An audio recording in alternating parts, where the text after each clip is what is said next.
Pemerintah kita lagi-lagi dihadapkan pada pilihan terus mempercepat pemulihan ekonomi atau berhenti sejenak untuk memulihkan kesehatan. Mana pilihan terbaik saat ini? Jurnalis Kompas TV Cindy Permadi dan juga juru kamera Denny Joshua sudah berada di Bursa Efek Indonesia. Cindy, jadi apa yang harus dilakukan untuk bisa mengatasi kondisi yang semakin tinggi angka penyebaran COVID-19 di Indonesia? Iya, Maido, pembatasan yang ketat, kemudian disiplin dalam menerapkan 3M, 5M, bahkan 7M, serta 3T, ini tentu menjadi kunci kesuksesan dalam menekan laju perkembangan COVID-19 di Indonesia. Kita lihat dalam sebulan terakhir tentu ada peningkatan jumlah COVID-19, bahkan kemarin saja dalam satu hari Minggu kemarin, laporan dari pemerintah jumlah kasus COVID-19 menembus angka 13.700 kasus. Kemudian paling banyak terjadi di Jakarta dengan jumlah laporan 5.500. Artinya hingga kemarin sudah ada laporan hingga 1,9 juta kasus di Indonesia. Pandemi COVID-19, kemudian bagaimana pemerintah menanggulanginya, ini tentu yang akan juga menjadi salah satu faktor yang dipertimbangkan oleh investor dalam mengambil sikap. Untuk menanggulangi lonjakan kasus COVID-19 dari pemerintah sendiri sejauh ini memperpanjang PPKM. Alasannya adalah karena PPKM ini dinilai masih cukup efektif dalam menekan laju COVID-19 dengan catatan implementasinya dilakukan dengan baik di lapangan. Kemudian Direktur Selyos, Bima Yudhistira, sebelumnya sudah mengatakan bahwa untuk lonjakan kasus COVID-19 ini seharusnya dijadikan momen untuk evaluasi bagi pemerintah juga untuk mendengarkan apa kata ahli kesehatan. Karena tidak ada pemulihan ekonomi tanpa pengendalian wabah. Sebelumnya pemerintah sudah menetapkan target untuk pertumbuhan ekonomi pada tahun 2021 di kisaran angka 4,5 sampai 5,5%. Sementara untuk di kuartal 2 ini lebih optimis lagi, yaitu mencapai angka 7 sampai 8%. Tapi dengan tingginya angka lonjakan COVID-19, dari beberapa analis pun memprediksi bahwa realisasinya akan di bawah dari target pemerintah. Kemudian bagaimana pemerintah melakukan penanganan, yaitu dengan PPKM. Sebenarnya ada petisi yang sudah ditandatangani oleh lebih dari 1.500 orang untuk menerapkan lockdown.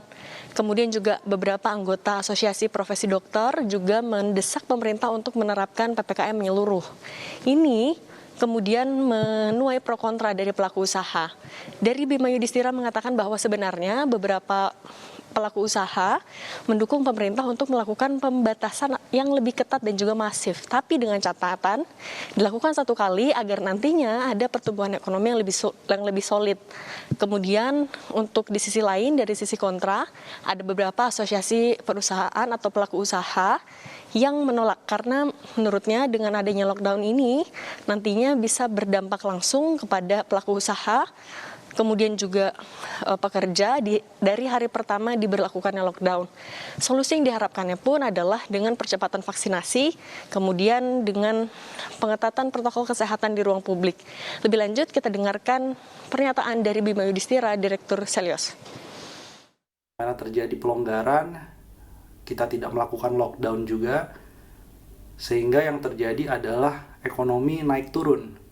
Seolah-olah naik, tapi itu adalah kenaikan atau pertumbuhan yang sifatnya semu, karena kembali mengalami kontraksi. Di sisi yang lain, semua kapasitas fiskal harusnya diprioritaskan untuk perlindungan masyarakat, belanja sosial, sekaligus juga anggaran kesehatan yang diutamakan. Perlindungan sosial, alokasinya turun sampai 30% dibandingkan realisasi tahun 2020.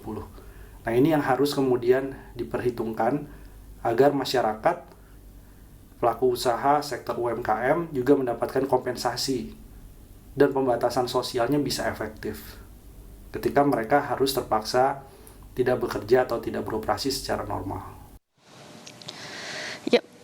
Ya, Medop, jika lonjakan kasus COVID-19 ini tidak segera ditangani, tentu ada kekhawatiran dari para analis bahwa nantinya ini akan berdampak secara langsung juga kepada sektor-sektor seperti restoran, hotel, sektor pendukung pariwisata, transportasi. Kemudian ada prediksi bahwa nantinya akan terjadi gelombang penutupan usaha dan penundaan pembayaran hutang perusahaan, yang mana ini tentu sangat rentan terjadinya gelombang PHK, kemudian dikhawatirkan adanya resesi. Ini akan kita lihat apa intervensi dari pemerintah untuk mencegah hal itu terjadi, sekaligus juga menekan laju pertumbuhan kasus COVID-19. Sekarang kita lihat bagaimana IHSG pada hari ini.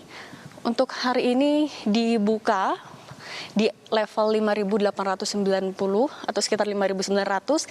Ini melemah jika dibandingkan dengan IHSG pada hari Jumat lalu, yang mana pada hari Jumat lalu ditutup di level 6.000. Ada penurunan atau pelemahan sebesar 107 poin atau sekitar 1,7%.